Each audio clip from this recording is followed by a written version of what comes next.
G'day guys, welcome back. Bit of a different project today. I'm going to be going and getting into some hobby. So, what are we going to be working on? As you might tell from the title, I'm going to be working on my next project for my orcs for the Warhammer 40,000 game. And I thought, so I've just painted up some Gretchen. They're fairly tiny, alright?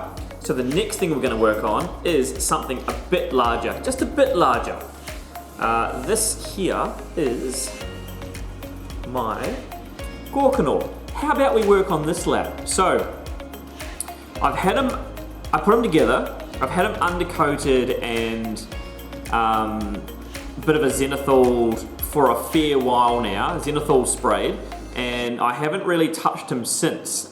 He's based up, he's ready, everything's ready to rock and roll for painting. I'm just about to dive into it.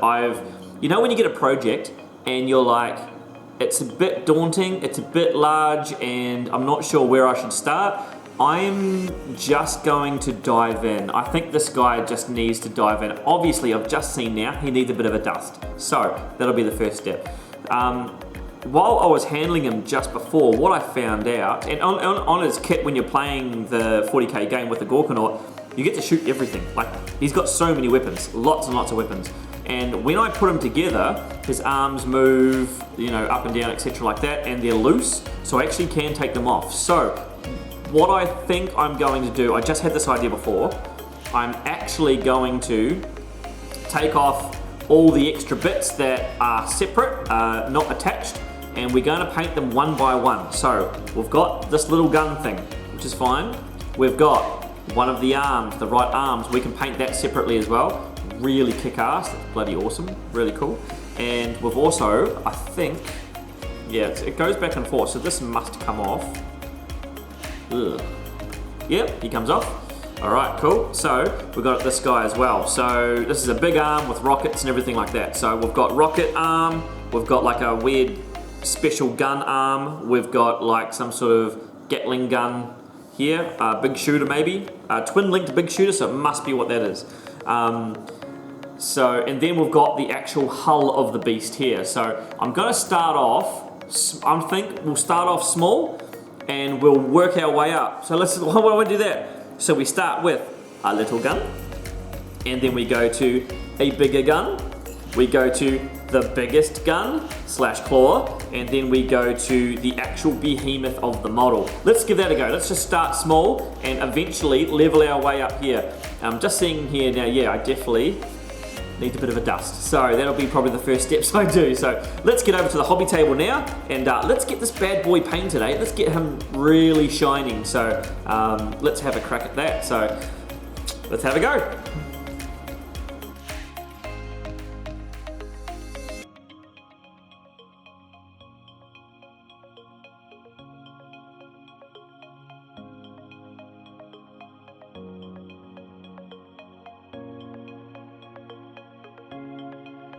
Okay, and here what we have is, you've noticed I've got a red undercoat. So what I do here is I'll dry brush metal over top.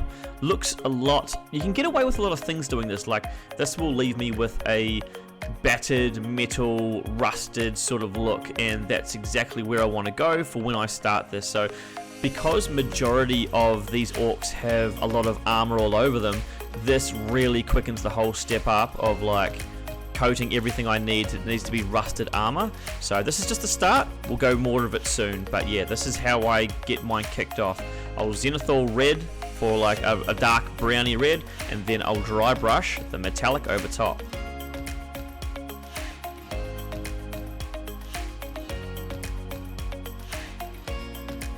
Okay, while I had a this is a funny little moment. I've had this little it's called wet palette for a long time, and it's a little Modifix one from Combat Company, and they're really small. They're great for travel and stuff, but they're really tiny and they're actually pretty. They're not the best, but I've had it for so long, so I just haven't been bothered to get anything else yet. So I need to actually get something different. But the biggest struggle you have with it is that it's actually attached to the back of it.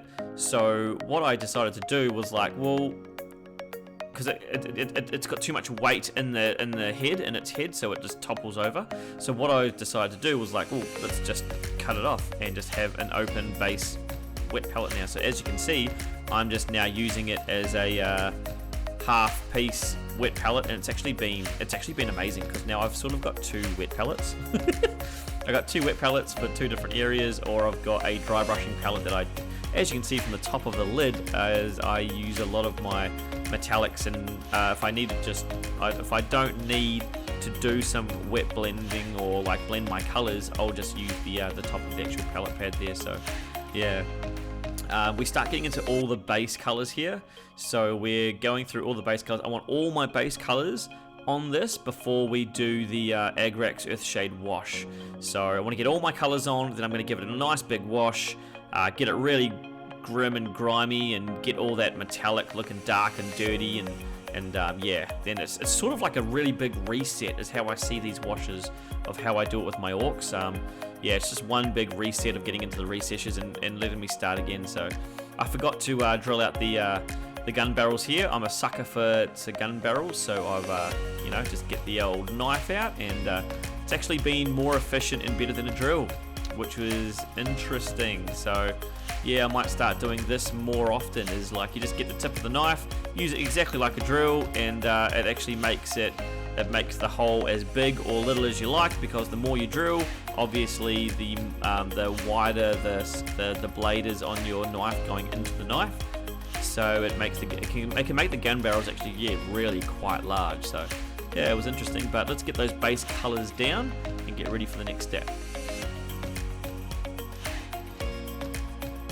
Now, don't be scared here. As you see, I'm getting my Corvus Black out and just going over some areas where I haven't quite reached the dark points underneath some of the barrels. Don't be scared to get the black out and just give it a coat of where you need it to. It can really help in the painting process, just for your mindset to see, no, that's clean, that's where I want it, I can now move on. Don't be scared to get the black back out.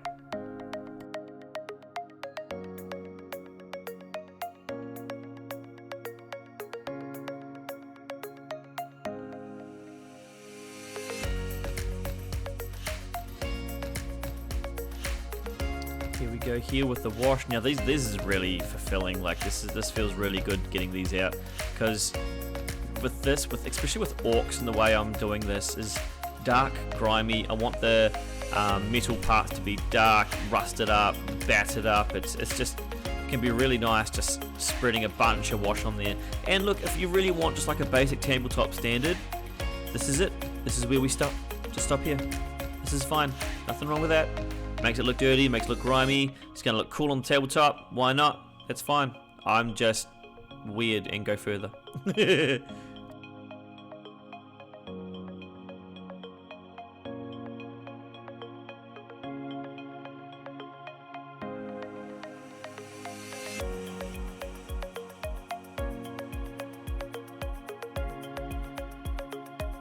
Okay, now here is where we actually really start getting into layering, and I love this part. So one of my favorite colors for my blues is this enchanted blue here. So as you'll notice, I'm going to leave certain areas, mostly a bit of everywhere. Like I want this to be scratchy and different, so I might I'll just do the ends or the edges of this area. I'll do a little bit of this area and this area. It's not about getting the whole thing, it's about just making it scratchy and like tuned up, like it's been battered around and stuff.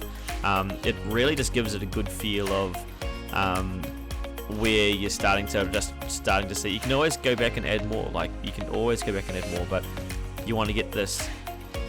What really helps is getting areas that either you think are really raised and different, or like that'll show up, they'll probably be bumped, or that will probably be scratched, so let's just do that.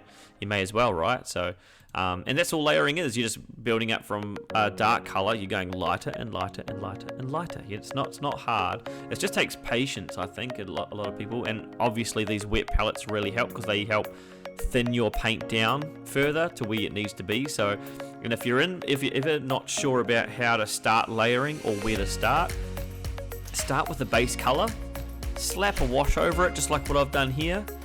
Then get the exact same base color out, and then you just go in a little lighter area.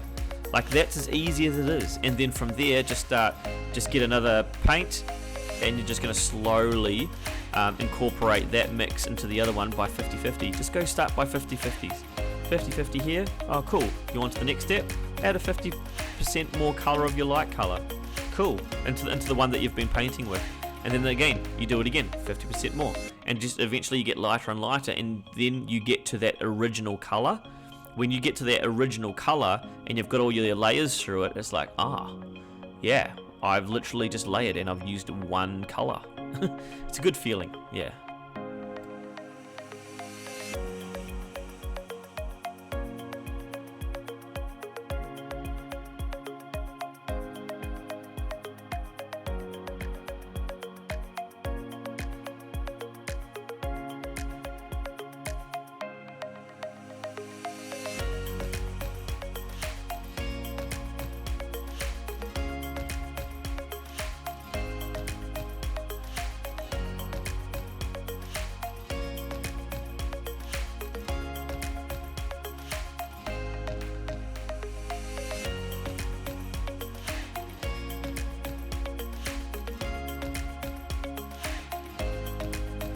Okay, here's where we get back to the middle.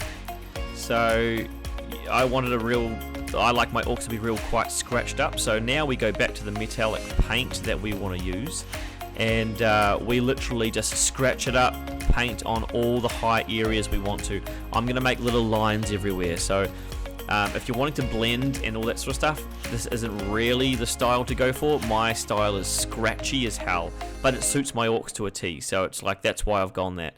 So I'll be doing like little brush marks, little lines, little layers, like little things everywhere, just to give me that scratchy sort of look that I want. I want it to look like he's been in a battle, right? I want him to look like he's been in a battle, had a scrap. These are old, everything on my orcs are multicolored, so you got like reds, blues, purples, greens, whatever, because after they go to war, whoever they're fighting, and orcs like fighting a lot of different people, I want it to look like they've picked up from sort of every race something possible from every battlefield, and they've got some Imperial Fist stuff, they've got some fiery salamander stuff, they've got some weird Tau Xenos colours, whoever they've been fighting, they've ravaged the battlefield afterwards, taken what they want, strapped it on. If they believe it works, it works, right? It's absolutely fine. So it's a fun life being an orc, I would say. Very fun, brutal but fun. Yeah, so let's see how it's looking a bit more scratched up. I'm not covering all the surface area. I'm just trying to make this as worn down and scratched up as possible. But this is very easy. Remember the very first one we did? So base coat, undercoat black, zenithal red, dry brush silver, then Agrax Earthshade to make it look dirty, and now all I'm doing is little lines and scratches everywhere to make your orcs really come alive. So yeah.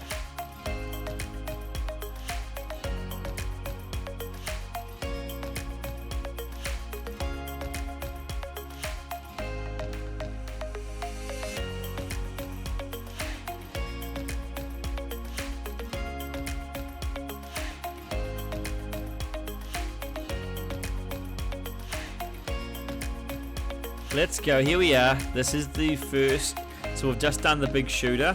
So now I'm on to the right arm, and it's some sort of like big mega gun. It's like a mega cannons looking thing, so it's pretty brutal. So as we said from the start, so this is the first part. So this is the dry brush. So why I start with the dry brush first is that, as you can clearly see, the dry brushing will cover majority of the figure. So if you've got like an area you're really, it's going to be the most effect, it's going to be over most of the model, and you want to get that really right, and you think it needs a dry brush, just do it first, much easier. Everything else with base painting and layering and all that sort of jazz, yeah, that can be done so much, they can all be done after, so that's absolutely fine. So we've started off with our metallic, and now we start going in with all our base colors again. And there's me being sneaky and putting on a cool movie while I you know, I love my hobby time, and I don't even watch it. I love movies for a background, and I'm not sure what gets you and your mojo going for your painting, but for me, it's some sort of movie. I love inspirational movies, I love sport movies, I love all that sort of stuff. I think I did Batman a fair bit for this. So yeah, whatever your jam is, go for it. But for me, it's like just having a movie in the background is just so nice. Just gives me a bit of atmosphere while I paint. It also just inspires me more and more to get more done, which is really nice. But now I'm just going to block in all my colors, starting with the looks like the blues. Just going to start coating everything and just literally restart like what I just did, but on a bigger scale. So looks daunting, but it's just not. Yeah, just slowly get through it.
Now here from the last part for this blue, what I'm going to do is, so I've done my really light blue.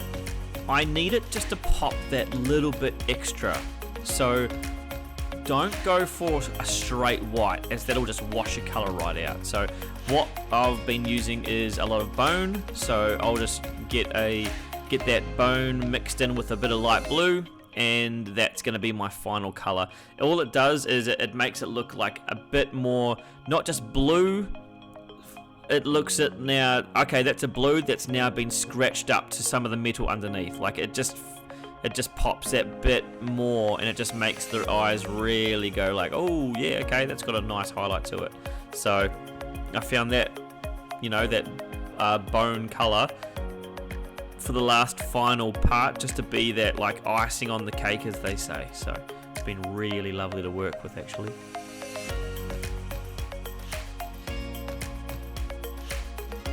Here, let's show you what this arm's going to turn out like afterwards. So with it really popping off, you can see my scratch marks that are intended. You can see the levels of the red areas come up to orange, and then we've again going to that bone color for the ventilation areas to make sure they're like really popping heat.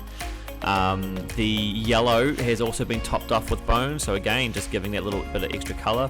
I put a little like extra dots on the power conjector for the actual big gun itself, just to give it some little bit of different quirkiness. I did remind myself here, okay cool, I forgot to paint the green part, so I'll go back over that, which is really cool. That's fine, easily topped up, but I go with the flow of the barrel for where my scratch marks are to make it a little bit more realistic, and you know where they'll be coming from. So this is what it turns out like. So this is what my whole model will be turning out like soon. So let's keep on going.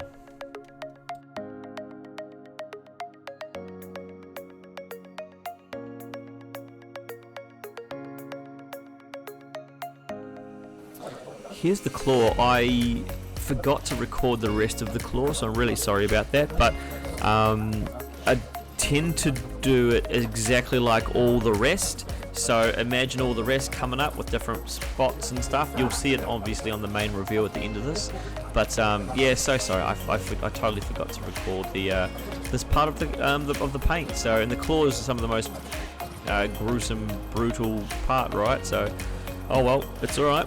I'll take you onto the hull next, and I'll show you what I do with the hull. So, again, a lot of the colours are the same, technique repeated over and over, but it is what it is. But yeah, sorry about that. Let's move on to the hull after this.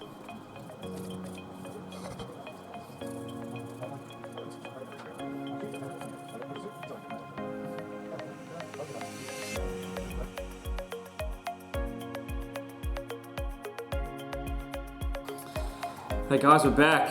So, I'm getting there.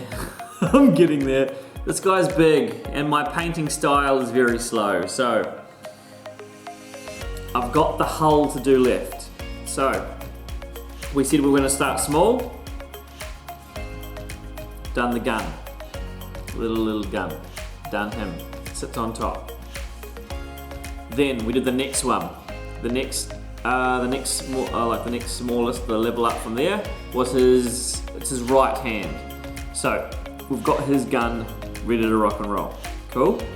Lots and lots of different colours. So my orcs are very different coloured everywhere. So they're a bit red for fast, they're a bit blue for whatever, and yeah, I've got cold things happening all the time, so it's pretty cool. It's just different, very different. Not sticking to one colour, I'm sort of doing every colour, which is a bit weird actually. But it's alright. Now, and I've just finished now the left claw, like the big claw, the big melee claw, and it's actually turned up really beautiful. I'm really happy with this. Super happy with that. So lots of different colours and bits and pieces over him. The metal looks really scratched up, which is what I wanted, so that's fine. It's just really it's just come up exactly how I want, so that's nice. Yeah, just layering it in there, getting them done. So it's a bit of a struggle, so I'm almost got it. Now that I've done this, I'm up to the hull. So I know I'm new to doing painting videos and stuff like that, because you got to record so much. So I've got my technique down, getting me back into the orc mindset, the technique of getting these done. So now that I've got these done, what I can do is, now when we paint this big boy, I'll try and show you a bit more of what I do, and yeah, I'll quicken up the videos so you can see. What, over time, a bit of a transition period, but hopefully it helps you a little bit to see how I paint.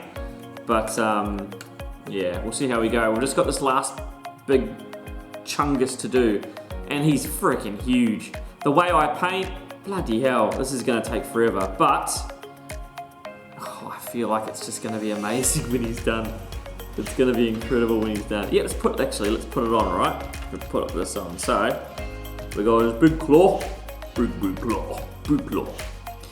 Got this little shooty gun. Boop. And the gun for on top. Now, once I get them all together, I'll be gluing these in place, but it's gonna be pretty cool. His arm goes down a bit until I glue it, so I'm gonna have to put it up like that or something. So make sure it stays there. But he's coming up really nice. He's coming up really lovely. So I can't wait to have him fully painted. He should look really cool. Yeah, oh my God. Now that I'm just looking everywhere, there is so much to paint. Holy shit. Okay, it's fine. I got this.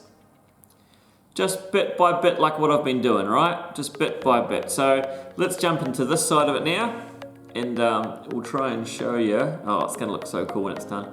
Let's give this a go, and yeah, see how I go.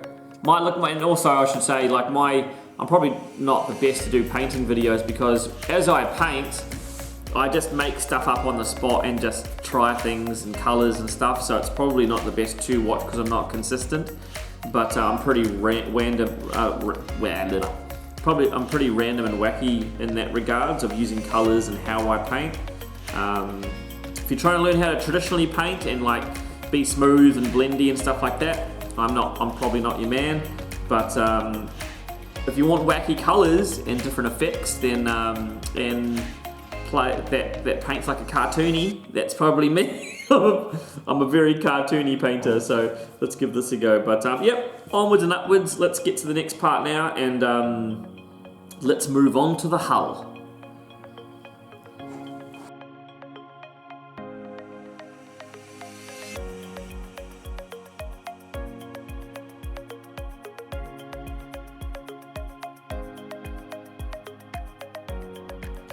So now seeing we're up to the final body. This was a big one. Once I started dry brushing it though, oh man, it was really fun to dry brush because there's just so much. There's so much going on, and yeah, like the horns, the everything about it is. I didn't dry brush the horns on front much because I knew they were going to be base painted in a different color anyway, so that's fine. But I wasn't sure what I think I was going to do bone, but then I ended up going yellow, I think, and we just went up from there, which was lovely. So, but dry brushing this big boy, it was like, oh, he's starting to come alive, and again, that energized me more to get more done on him. So, I guess if you've got a really big project, just get him out and just give him like a big dry brush or a big overhaul of a wash or something really different. It could just make you want to pick up that big model and get the project done because you've made a little bit of progress and you can see the end of where you're wanting to see this project go. Yeah, highly recommend doing that.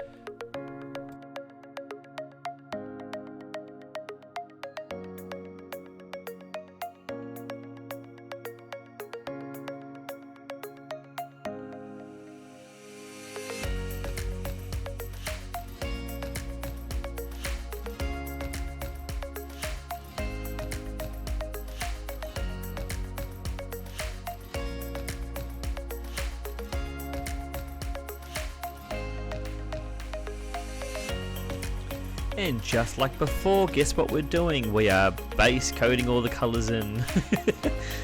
This one obviously much bigger. I tried to, like how my mind works is that I like if it's painted red on one side, it's going to be painted red on the other side. So it's I have a very much crazy brain comes in, and I'm a bit OCD about it, and I have to like cool. If the tire on the right side is painted black, well, yeah, the left side must be painted black because they have to suit. So I'm very matchy like that. But yeah, it was a long journey with how slow I paint and everything's from hand. So it was a very long journey. But once all those base coats were down and we were actually up to the washes, by goodness, it felt amazing. So yeah, it's just the same thing like the other arms, like everything else.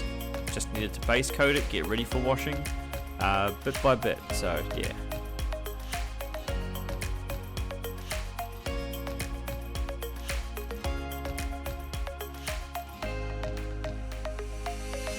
Also, how you can see base coating is, I think of it a lot like it's just painting by numbers. So if you're ever intimidated to base coat everything in before you get your washes in and all that sort of stuff, or if you like painting things bit by bit, just see it as like being like painting by numbers. Especially if you're new to the hobby, don't be scared. Like just dive in. If there's something you're not sure about, cool, just paint a glove brown. Just paint it brown. Just do paint by numbers. Do his gloves brown, do his armor plates, whatever you want, do his face human color, and then guess what? Just slap a wash all over top of it and just learn some basics.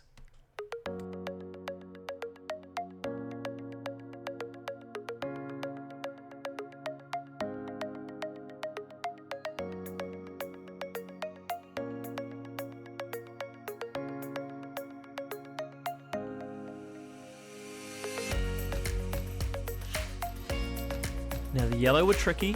They were quite tricky because obviously you needed a couple of coats to get it done, which is fine. I knew that going into it, but yeah, when using, so especially thinned down colors, your reds, oranges, yellows, some like fluoro bright greens, bright yellows, etc. like that, they can be really bad to cover. So make sure when you're painting your yellows and these sort of colors, either start with a color near them. So, okay, cool, you're going to be painting a yellow. How about throw a pink on, or throw a orange on first, and then paint your yellow on?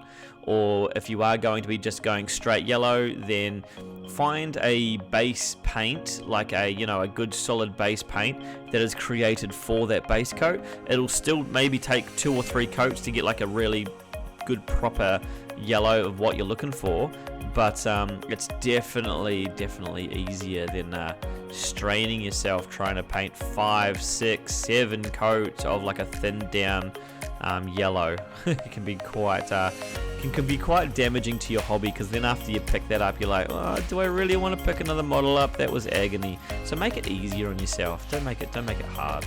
So yeah, these horns here, see how I didn't dry brush them as much, because I knew I was going to be going over them like this.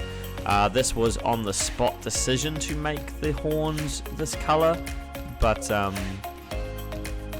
look, it worked, and they came up actually really beautiful, so I'm really happy with the product that actually came out of them. But yeah, they definitely, I think they took a couple, I think there was 2 coats. I think this was a base color, so that was why it was alright, and it was going also over sort of red / metallic, so it wasn't actually too bad. But yeah, they actually came up really gorgeous, and we ended up finishing it in a bone color just for the edge tips, but didn't really look like bone at the end. It felt like some sort of yellow metallic surface that had been rubbed up of and a bit tarnished, etc. So came up really well.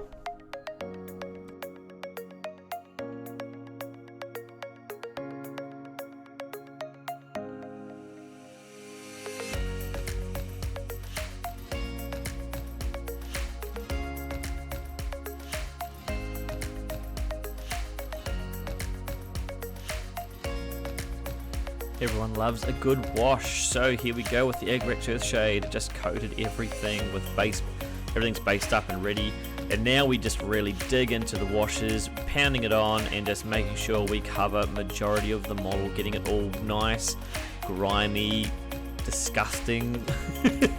And as you'll see from this one, I'll show you the end result after it's all been done, and it tends to just make it look so grimy and disgusting, but it's perfect for what we need for orcs.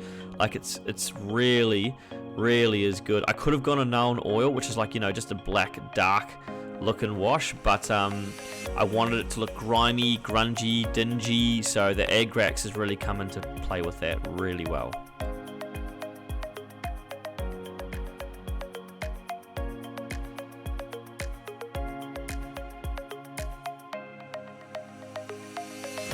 This is what it's all about. So we are in there, we are now layering, and what I'm doing here is I'm going back to the original color I base coated with.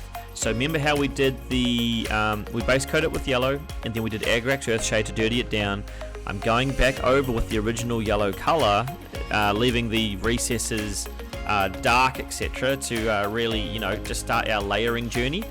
This yellow came up with the dirty areas absolutely perfect of how I wanted them. So also the horns on the front also came up a treat. Like everything about this yellow really screamed how I wanted it to, and I was overjoyed.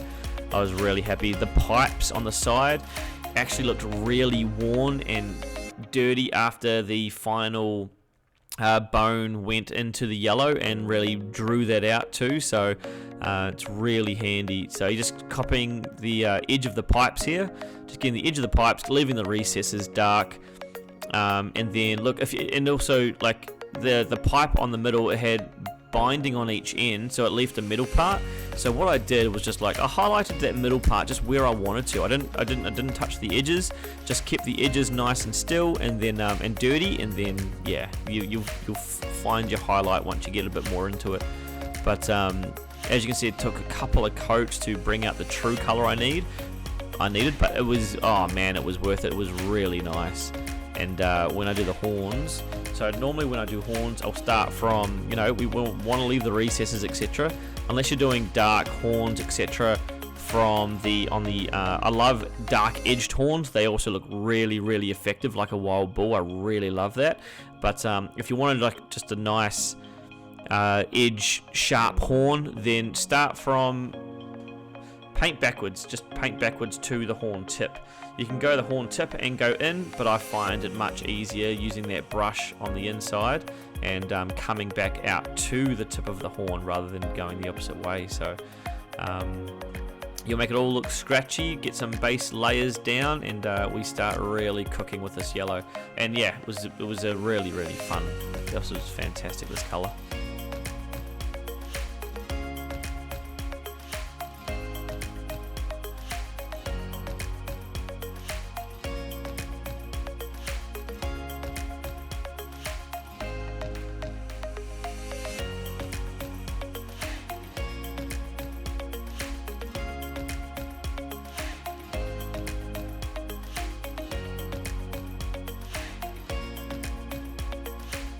Okay, now that we've done like a lot of the, you've seen my like layering techniques and stuff like that of how we go through there through the base coats and just start layering up. I want to show you like the difference. So this is the side here that I've done with the metal scratches, and now here's the side with nothing yet, and let's go through this.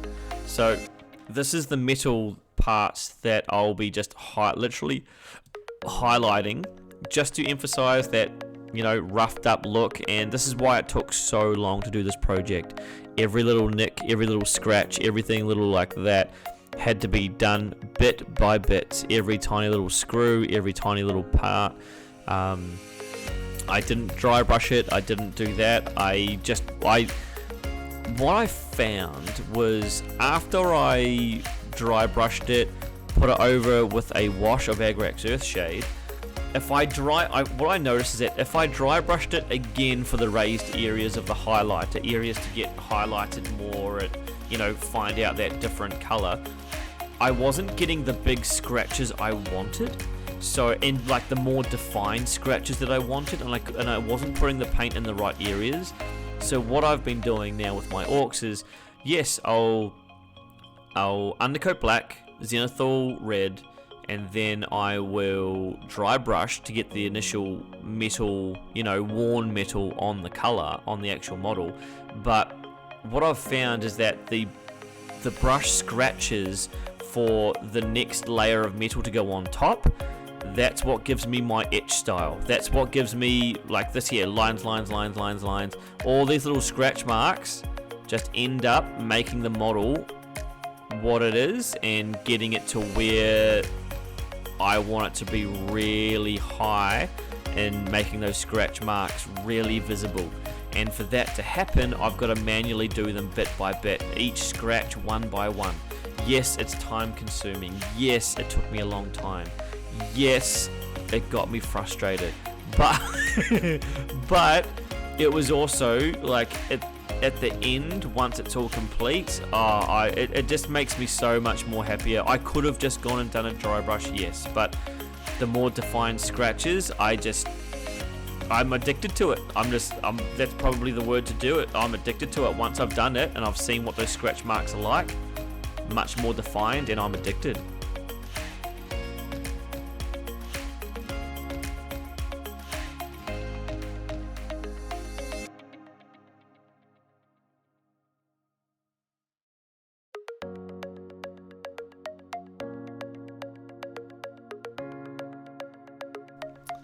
Now this is really cool. I wasn't sure what to do for like the Tesla coils parts up top, and I was like, oh, a color I don't have on these yet is like a bit of brass, like a bit of copper. And I was like, why don't we just do like some copper balls on there to emphasize, you know, it's a bit more of a I don't know, different part than everywhere else, I guess. Just like, you know, give it that little bit of a neutron different area, make it look a little bit different, like they're more important. So I was like, bugger it, let's do that. Let's do at least some sort of like Tesla bronze coils that power the engine on his top there for some sort of radar or something. Just to add a different metallic color in there, because I've got a lot of metal on this guy. I've got a lot of different colors, but I don't really have any other like sort of metals on him. So look, bugger it, let's go. Let's have the crack on this. And what it did is, it's very easy. This is just a base coat over top, right? but because it's performing its little, because it's doing what I need it to, I don't have to go further. I don't have to do anything else. I'm just like, cool, that's it. Just, yeah, easy peasy.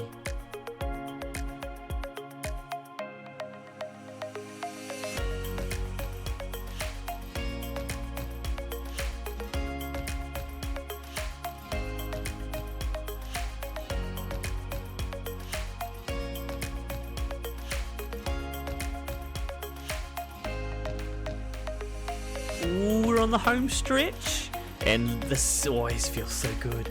So I've done my basing, done like all the everything I need to for the base. So a lot of the time, what I'll do now is I'll assemble all my base material, everything like that, even tufts now, even everything, and I'll spray paint the whole thing together.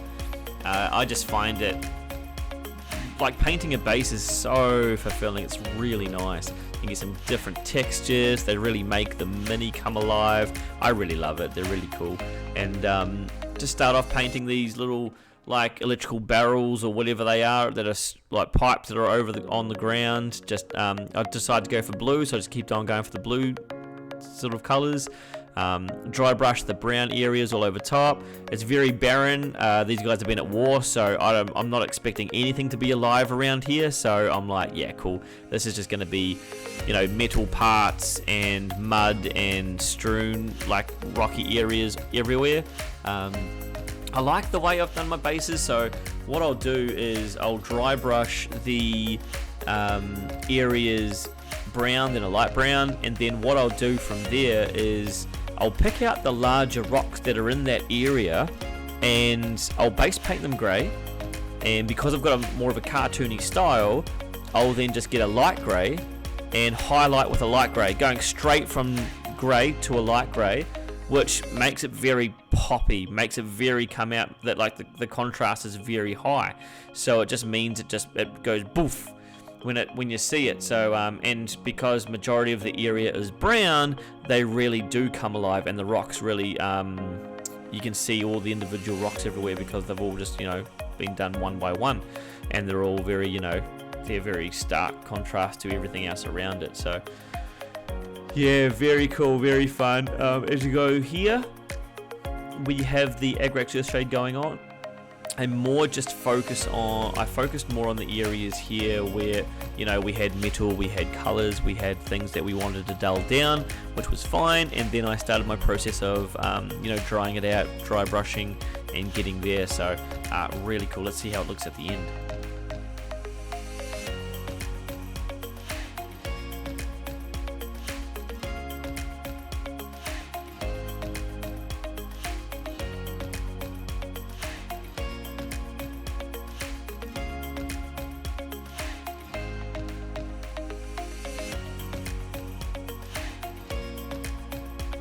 As I was gluing this one together, that was fine, but the big arm that's normally rigid actually gave me trouble this time. So maybe the glue acted like a little bit of a lubricant, like it made it go really swishy back and forth from the slipperiness of the glue, because the weight of the arm, I'm guessing, was too much for it to keep it down. So I tried the old rubber band trick, still didn't work, and then I ended up giving up and being like setting up.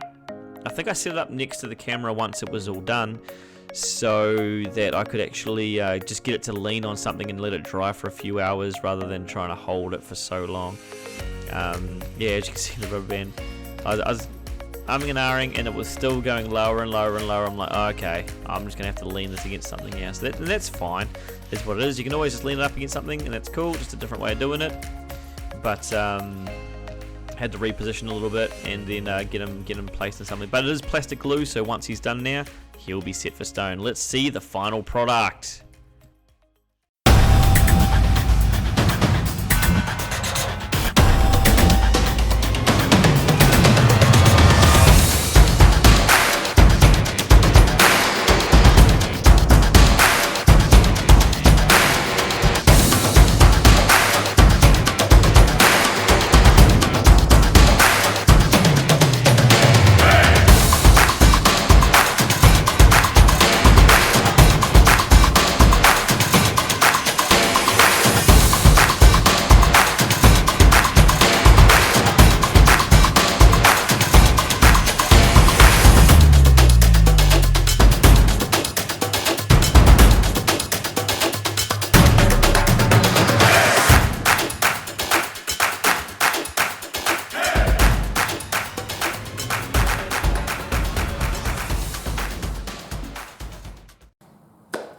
and that's that for this episode.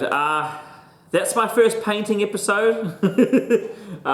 Look, they're quite hard to do, and I was very much out of my comfort zone because I didn't know what to record, what to do, so I thought, let's just film some of my painting. I'll do voiceovers.